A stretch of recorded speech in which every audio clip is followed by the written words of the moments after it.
March of 2020, as everybody will recall, was the beginning of COVID. It was really a terrifying time to be in the office building business because articles started coming out that this was the end of office space as we know it. Nobody would be having any use for the office. And in fact, the stories were running wild that tenants would not pay rent. And we were really terrified. I was sort of cuddled up in the fetal position then during that period. It was pretty scary time. And as 2020 went forward beyond March, little by little, our rent collections improved. And by the time we got towards the end of 2020, we were almost back up to full normal rent collections. In fact, we're 98% leased right now, and we are at full rent collection.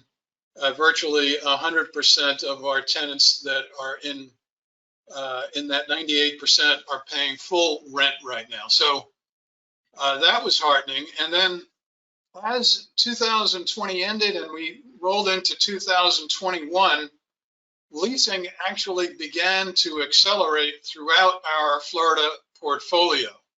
We're heavily concentrated in the Tampa Bay area and also in Southern Florida, as you know, Than, where some of your investors are in our Fort Lauderdale property.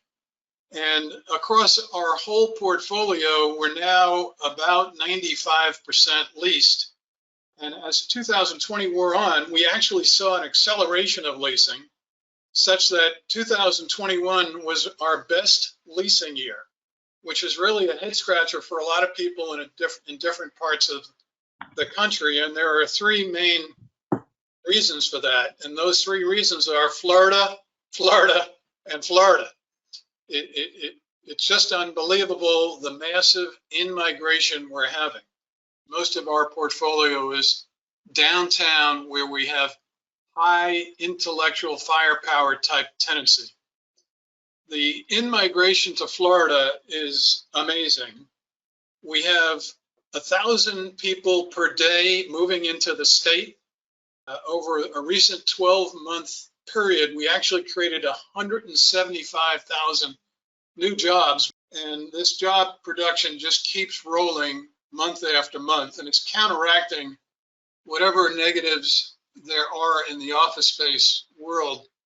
In the last 10 years, and particularly in the last 3 years, we're seeing a newer form of in-migration, which is younger people moving in, and maybe instead of an 80-year-old couple coming in, it's more like a 50 or 60-year-old couple, and they're bringing their entire companies with them.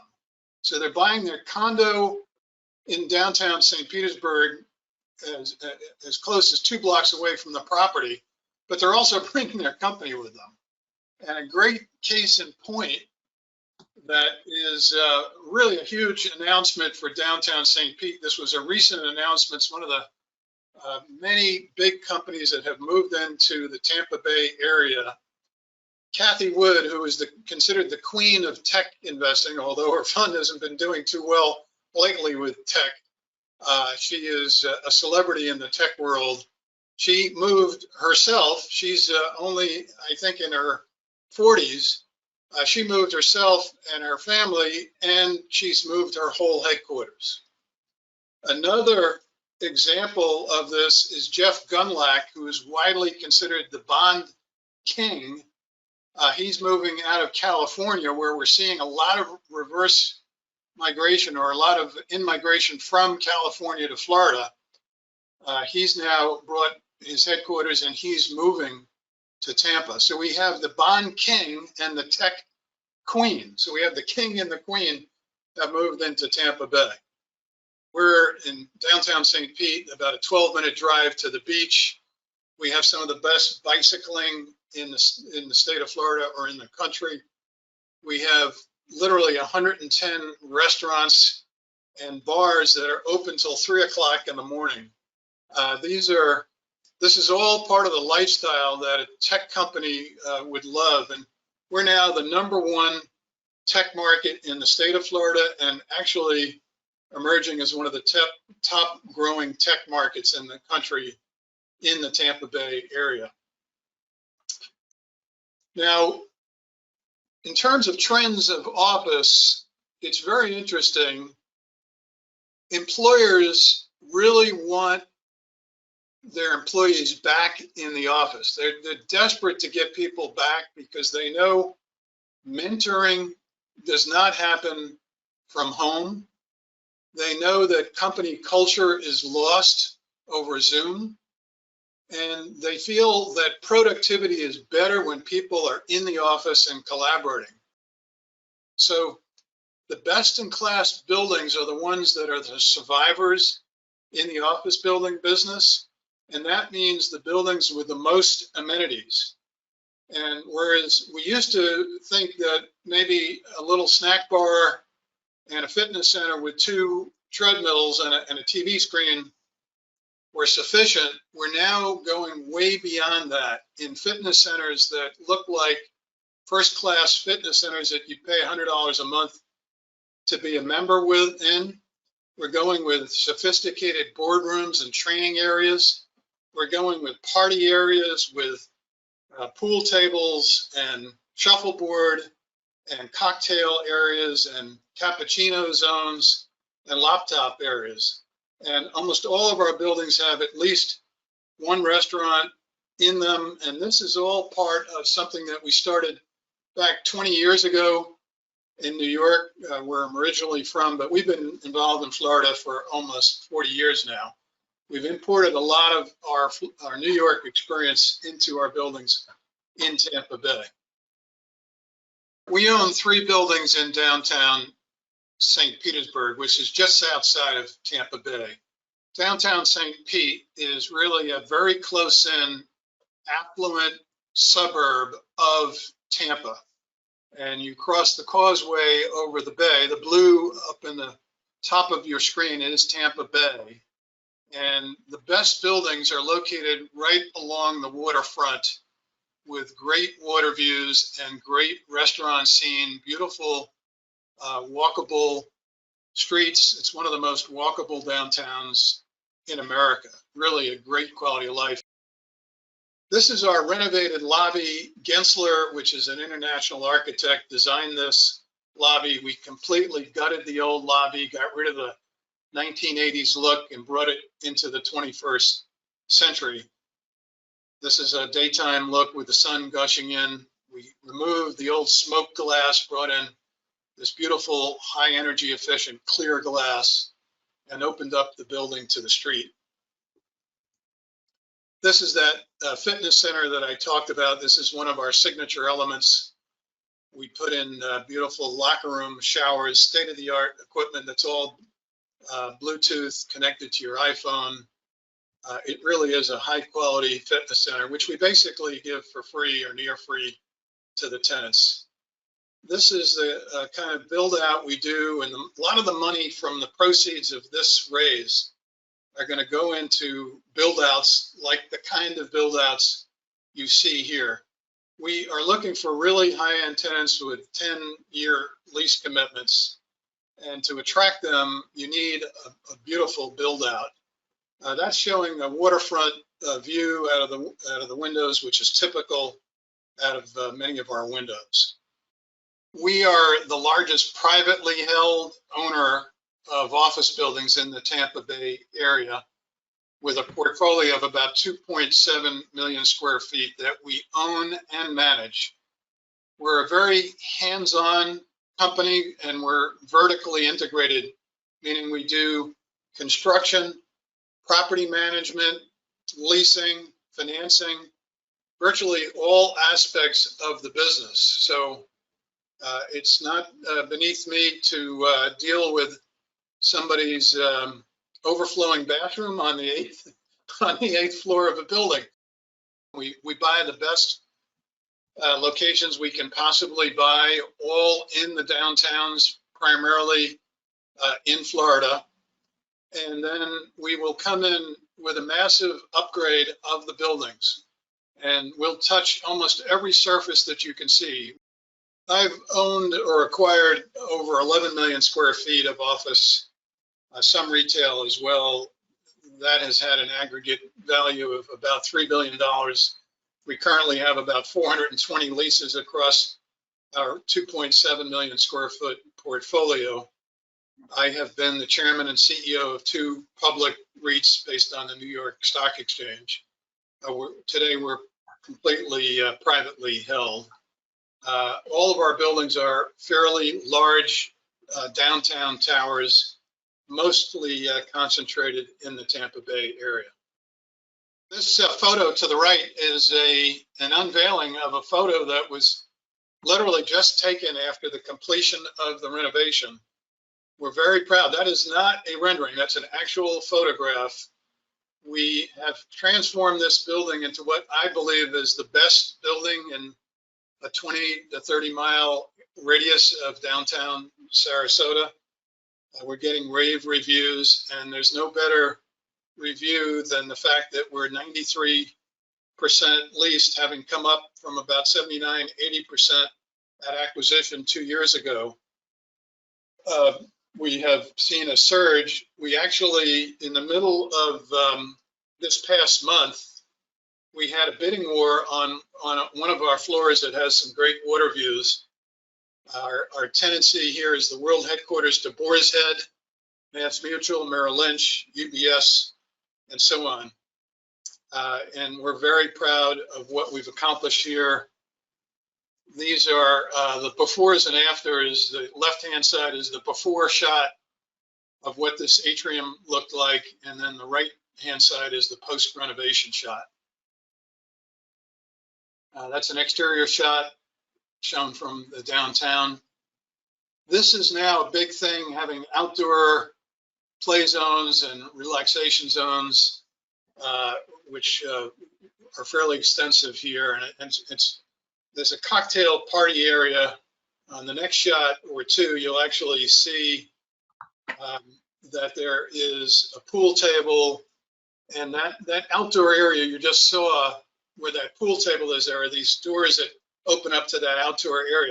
This is our Park Tower building. It's a 36-story skyscraper in downtown Tampa that we completely renovated. We spent over $12 million just in capital improvements and another $8 million in tenant improvements. So we've spent almost $20 million upgrading this building, which was an old skyscraper and is now a Class A or Class A minus building. It's one of the best buildings in downtown.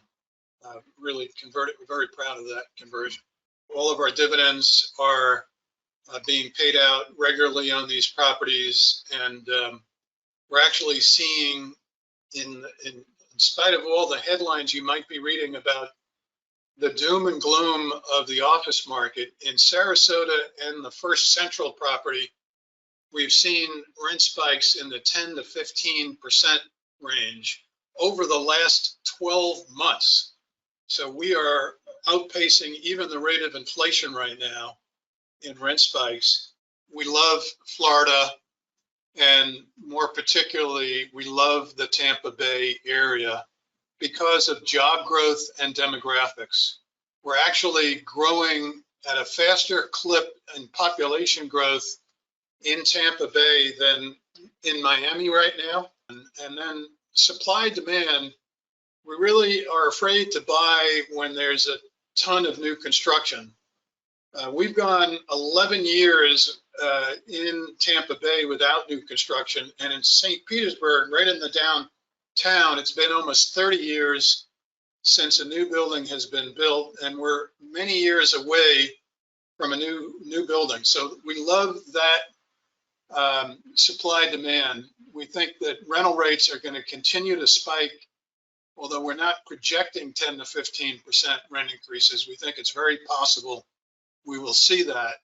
We like to really surprise tenants on the upside with the quality of our renovation, and we look for buildings that can attract or which already have high credit tenants.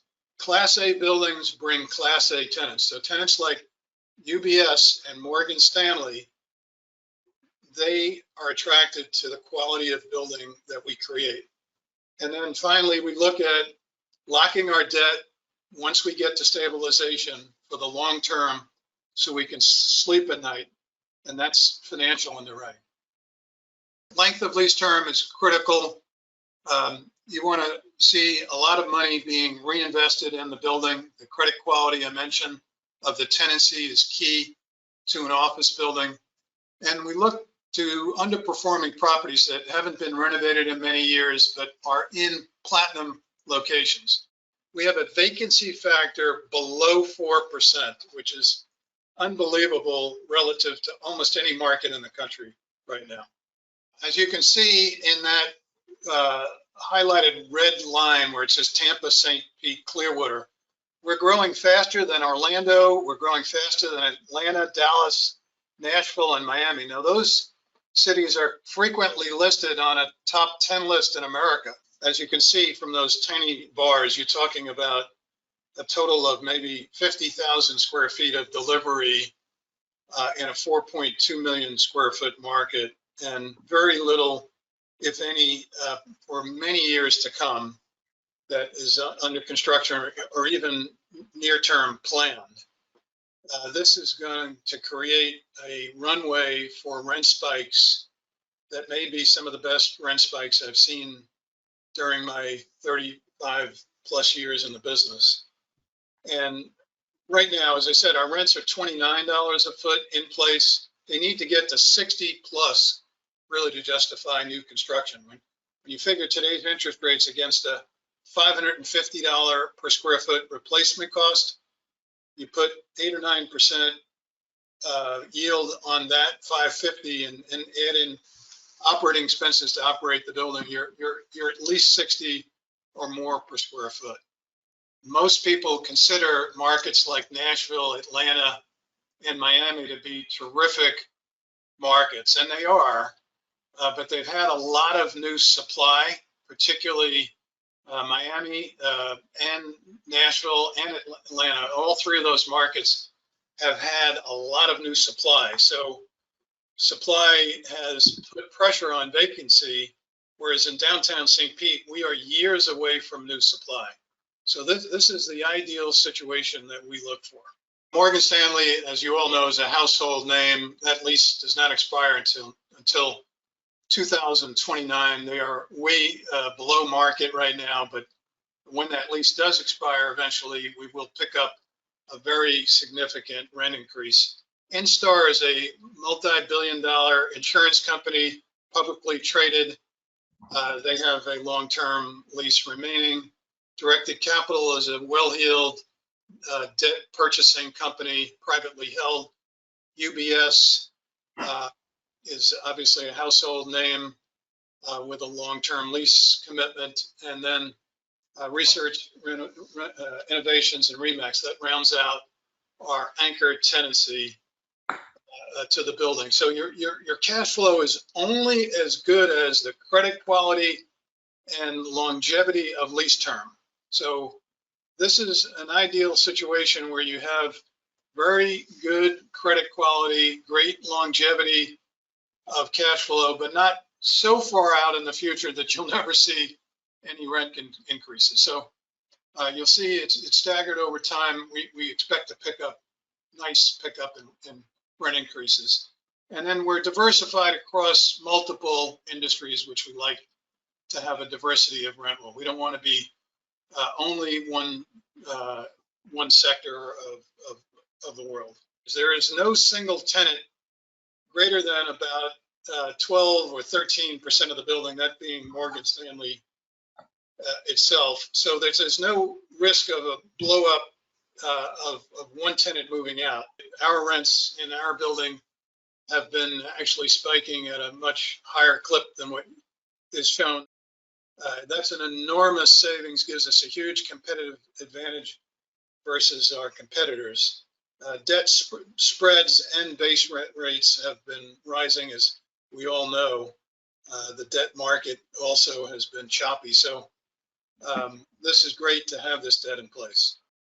We have almost 3 times net operating income versus the debt service. So in theory, we could have a massive meltdown of our rent roll and still pay our debt service. So that gives you a lot of weathering of potential future storms, and that's a sleep at night situation. So I love the idea that we've got below market rents we can really grow over time. But I also like to sleep at night knowing that if the storm comes, we can still pay our debt service. If you can sometimes make a building look pretty, but if it doesn't function well, then it doesn't last. And so what we did was we put in a brand new air conditioning chiller system. We have a COVID system that we put in that kills COVID throughout the building. We have a system that actually zaps COVID very effectively. It's an ionic treatment of the air. All of our elevators were completely gutted. So in effect, the elevators are what you would see in a brand new building today. We've upgraded the garage.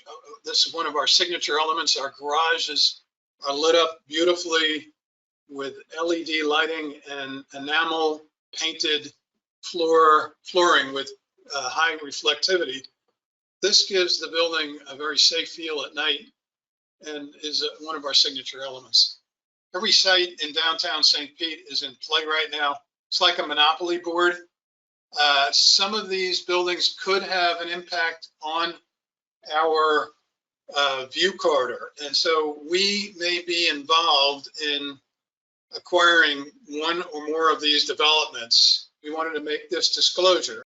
The positive side of this is that Morgan Stanley is very underbuilt, which means that we have over 100,000 square feet or more, maybe 150,000 square feet of development rights that we can transfer to nearby properties.